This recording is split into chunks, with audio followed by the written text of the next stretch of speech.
What's going on, everybody? This is Mad Dog Daily once again, and I wanted to address a little bit, two things actually, but they're about the same thing. Alright, so number one, one thing I've noticed a lot on Twitter recently, and I actually tweeted about this last night, and got a little bit of a response, a very good one actually, and that's about the difference between having a physical illness or being physically disabled versus having a mental illness, and just mental health in general, or having a learning disability like autism, and not being able to disclose it at the very beginning or at all. And whether people accept it or not is completely, like, you never know. They could not. It's a very shallow world we live in, let's just face it. But bottom line is, people were talking about how if it's visible, you don't have to disclose anything. People can just see it. And, it's become so common, with people with handicap.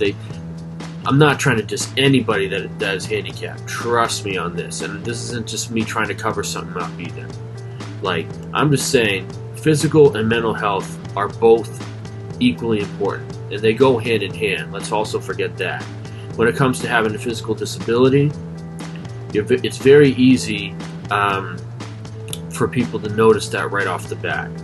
Not all of them. There's some people that actually have struggle with it even worse. They have physical disabilities that are not visible. I actually know somebody on Twitter that I've been chatting with a little bit in comments and stuff, and also has a blog as well, that has a condition like this. She has to deal with it all her life. I'm not going to name names, but just want to point that out there. So that's another thing too. There's that, and then there's people with learning disabilities.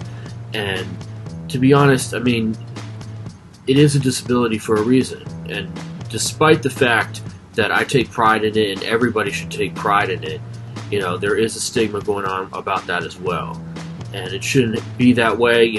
We got to let people know that we deserve the exact same accommodations that anybody else would get. Anybody else, whether it's visible, anything. It doesn't matter what kind of disability you have, what kind of handicap you have, what kind of whatever. It could be a mental illness, could be a learning disability, it could be anything.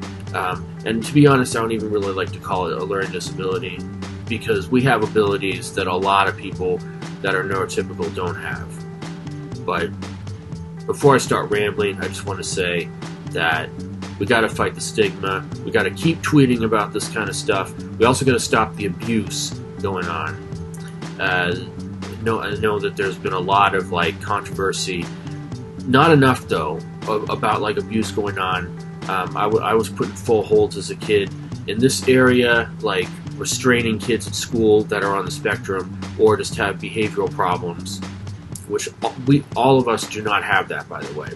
I'm actually autistic, if you haven't seen the first video. But anyway, we don't all have that. We don't have all behavioral problems.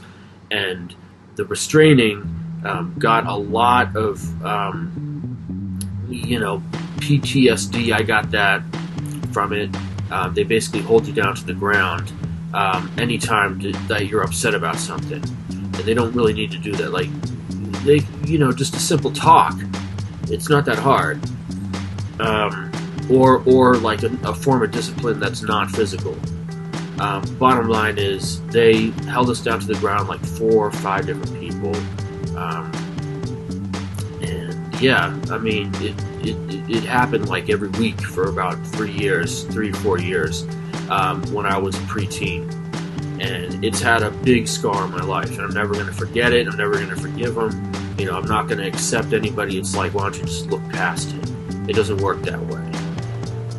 And then I've also heard controversy about electric shock therapy, and that being a form of discipline as well. And also using this idea that autistic babies or toddlers should just be able to be used for the same animal cruelties as animals when it comes to using like being a guinea pig in some science experiment. It's crazy. So the more we talk about it, the more we get people like news outlets and just everybody, getting outraged and everything. We need more of that. We need a lot more people getting mad at this. We need people to know about it, first of all. So I wanted to talk about that as well. So I'll see you all next video. And I don't think I'm going to call this one Mental Health Journey Part 1. It's going to be another Part 1. But you will see it in the title.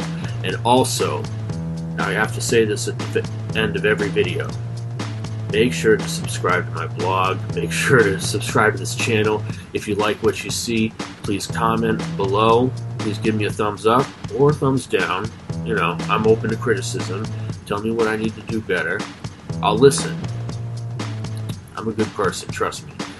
And yeah, see you next time. Peace.